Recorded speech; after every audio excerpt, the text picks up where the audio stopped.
طبعا رجعنا مرة ثانية من خلال ميلس 12/8 ومكملين سوالفنا الحلوة، ومثل ما ذكرنا قبل شوي اسم دكتور التكنولوجيا ومهندسنا أحمد زرعوني، حياك الله ومنور كالعادة. الله يسلمك، يعطيك العافية عزيزي. الله يعافيك يا رب. نعم، نبدأ بأول سؤال. بما أن نحن الموضوع هاي ثاني حلقة نتكلم عن الفيرست جلوبال ونتكلم عن الذكاء الاصطناعي. أنا حابة أسمع منك يا أحمد عن الذكاء الاصطناعي، إذا بتعطينا نبذة أيضا.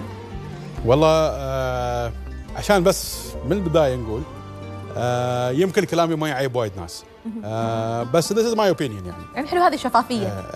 بتكلم بكل شفافية. الذكاء الاصطناعي شماعة، الناس يعني كل من هب ودب قام يعلق على هاي الشماعة، يقول لك أنا عندي ذكاء صناعي وأنا عندي ذكاء صناعي. يعني حتى برودكتس ما يسوى شيء في السوق يقول لك أنا عندي ذكاء اصطناعي حاط عليه. الذكاء الاصطناعي it's not that easy. الذكاء الاصطناعي شركات ضخمة جدا مثل أمازون ومثل سامسونج ومثل هواوي وهذيلا كلهم يعني they invest يعني lots of money، يعني حاطين كل الإمكانيات والطاقات عشان يسوي لك ذكاء اصطناعي في جانب واحد. فأنت تقول لي والله أنا عندي ذكاء صناعي في هذا وعندي ذكاء صناعي في هذا. يعني الذكاء الاصطناعي شيء يعني أعلى مرحلة موجودة في الكمبيوتينج. أما نحن الحين ني والله نقول أنا عندي ذكاء صناعي وهذا يقول أنا عندي ذكاء صناعي، أغلبية الذكاء الصناعي اللي يشوفونه كله شو وهم، هي عبارة عن ماركتينج بس عشان يطلع في الهيدلاين أنا عندي ذكاء صناعي. الذكاء الاصطناعي اللي موجودة الحين في السوق أغلبه ما يتعدى شيء يسمونه ماشين ليرنينج. ماشين ليرنينج اللي هي عبارة عن أوامر وقواعد، ويشوف الباترنز اللي موجودة و يعني حركة المعلومات، فيقوم يحلل يشوف هل هذا الشيء صار لازم أسوي هذا الأكشن، إذا هذا الشيء صار أسوي هذا الأكشن. هذا مو بذكاء صناعي. الذكاء الاصطناعي مش يعني الآلة روحها تعرف شو لازم تسوي. فيعني أكبر شركة اليوم عندها ذكاء اصطناعي هي جوجل. من أهم الأسباب ليش جوجل عندها ذكاء اصطناعي بهذه القوة في أغلب الأمور اللي عندها، لأن عنده كمية بيانات مرتبة. أهم شيء عندك بيانات بس تكون مرتبة. جميل. زين، وهذه البيانات أنت تعمل بينهم كورليشن بطريقة صحيحة.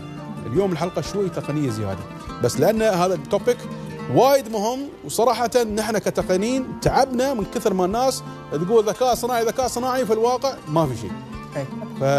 يعني حد يقول لك والله أنا عندي ذكاء صناعي في برنامج مال الاتش ار، تعال أنت طبق ذكاء صناعي على 70 موظف، هذا مو ذكاء صناعي.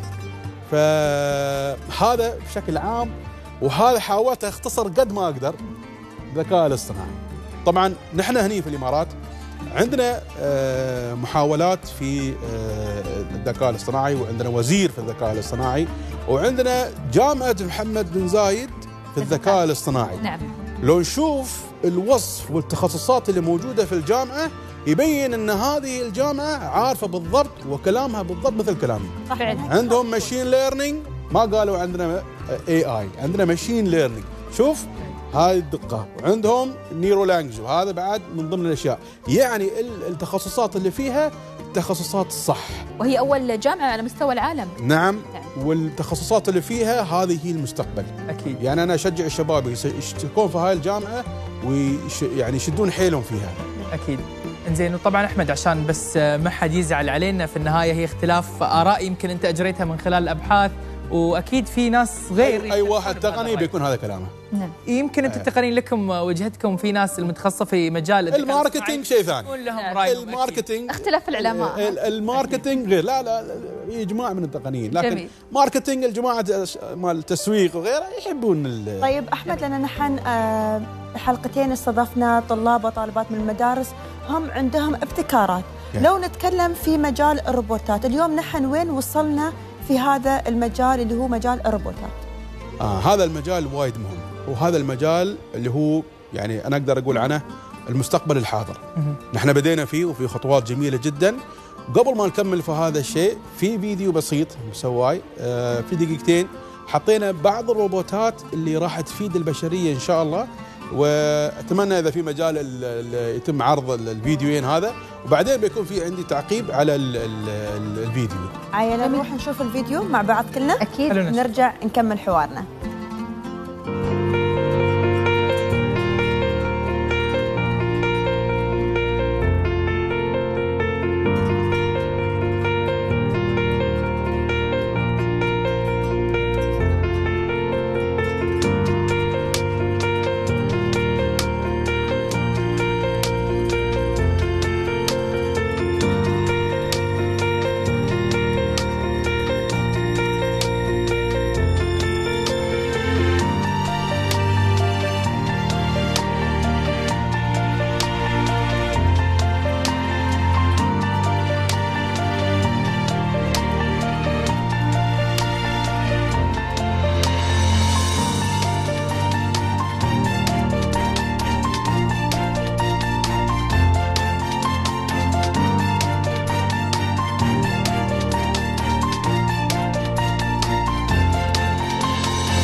التقرير قلت عندك نقاط راح تتكلم عنها. نحن مثل ما شفنا في الفيديو سويت تشكيلة من بعض الروبوتات اللي موجودة اليوم. هاي الحين موجودة روبوتات، فناهيك عن الروبوتات اللي راح تكون موجودة في المستقبل. جميل. من ضمن الروبوتات هذه الموجودة الحين عندنا روبوتات في مثل البت الأصفر. نعم، الأصفر هذا طبعا هو مش بت، هو يعني مسواه تبكرامه مثل كلب. يعني هذا الروبوت يعني فيه ذكاء اصطناعي ممكن نقول عنه، زين. وفيه يعني كمية من التكنولوجي في هذا الجهاز، يعني شيء خيالي صراحة. يعني تخيل أنت هذا الروبوت يقدر يمشي حتى على الرمل. واو. الرمل يعني وايد صعب أن أنت تسوي له، لأن أصلاً ما في فاونديشن، لكن هذا الجهاز يقدر يتحرك في الرمل بكل أريحية. حلو. وإذا طاح أو انجلب يروم يوقف بروحه. حتى في الستيرز لاحظ. ويمشي على الدري، وفي له يعني إمكانيات كبيرة جداً. وهذا راح يسووا له تأجير من السنة الجاية. يعني السنة الجاية راح تكون متوفر للبيوت ان يأجرون هذا الجهاز. جميل. فيعني نحن دخلنا في عصر الروبوت. بس شو وظيفته بالضبط؟ هذا له امكانيات مهولة.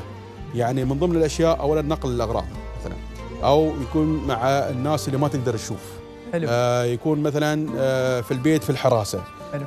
ممكن تركب عليه ليدار اللي هو رادار الداخلي، وتخليه مثلا يصور منطقة كاملة للمطافي أو لغيره، أو لتصوير المباني، أو حتى ال 3D مابينج.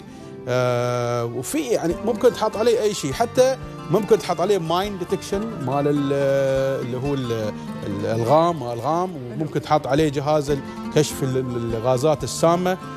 وايد إمكانيات في هذا الجهاز. نفس الشركة هاي اللي هي بوستون روبوتكس اللي كانت ملك لجوجل، الحين طلعت مع شركة ثانية. سووا الرجل الآلي اللي شفناه اللي كان يسوي حركات جمباز. أصعب شيء في الموضوع كله كيف يريد يوقف مرة ثانية. يعني هذا في كمية من المعلومات الهائلة أنه يتشقلب ويريد يوقف مرة ثانية ويسوي حركات جمباز. هاي أشياء هاي صعبة جدا تستوي، وايد صعبة. طبعا الشركة هذه يعني فيها عقول جبارة أن تقدر تسوي مثل هذه الأشياء. بعض النقاط الثانية اللي حطيناها نحن من الروبوتات، روبوت الحين بدأوا يستخدمونه في تنظيف البحار. حلو.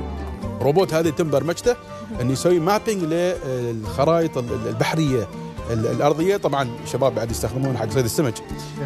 تنوع نشوف في صناعة الروبوتات. وفي نفس الوقت بعد قاموا نفس الروبوت هذا يحطون عليه أصلا الخيط مال السمك. حلو. شيء جميل يعني هذا الشيء. لكن استخدام العلمي له أنه يسوي مابينج حق الأرضية البحر والأنهار، في نفس الوقت يشوف إذا في أماكن بحاجة إلى تنظيف. استخدموا هذا الروبوت في إزالة واحد من الشبكات الكبيرة، شبكات الصيد اللي ممنوعة في الدولة. أماني أمسات طلعوه الشباب في خورفكان ولا شد من المكان هاي. باستخدام هذا الروبوت قدروا يشيلون ويكتشفون أماكن وجود هذه الأشياء. طبعا روبوتات حين قامت تستخدم في أماكن كثيرة. من ضمن هذه الأماكن ممكن أعلق شوي عن شيء شوي بعيد عن الموضوع، لكن في روبوت بعض المحلات مال الكوفي. نحن هنا وايد نتكلم عن كوفي. الباريستا، الكوفي وايد يعتمد على الباريستا. زين أنا مش راعي كوفي بس بقول لك مثال. يعني تحصل نفس المحل او نفس الفرنشايز في اكثر من فرع، كل مكان طعمه غير عن الثاني. اكيد صح. زين وهذه مصيبه ومعاناه. يعني حد يشيلها العامل، حد يشيلها العامل. شفنا في جايتكس كانوا تياري وكانوا اتصالات وكان غيرهم جايبين هاي الشركه الصينيه معروفه. عندهم باريستا يسوي لك الكوفي في اي برانش نفس الطعم. حلو. ف يعني حتى ممكن تشتري هذا الكوفي تحطه في البيت.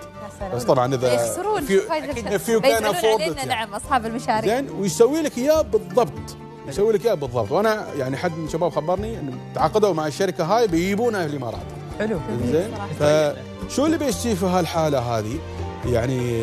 وكان في بعد موضوع مال الطبخه، الشيف موز. نعم تكلمنا عنها. نعم هي يعني راح يستخدم في المطاعم. انا اقول لك هذا الشيء راح يصير راح يستخدم في الاستقبال، بدل ما يعني يكون في موجود مثل ما اقول شخص في الاستقبال او غيره، راح يستخدم في اماكن كثيره جدا. واحد من الروبوتات اللي مميزه لما تصير تاخذ انت سحب دم، بالعاده يعني مو بالعاده لكن احيانا يستوي ان الممرض او الممرضه تغلط وتسحب دم من مكان ثاني، فتم ايدك انت يعني اسبوعين 3 مسوده وشي.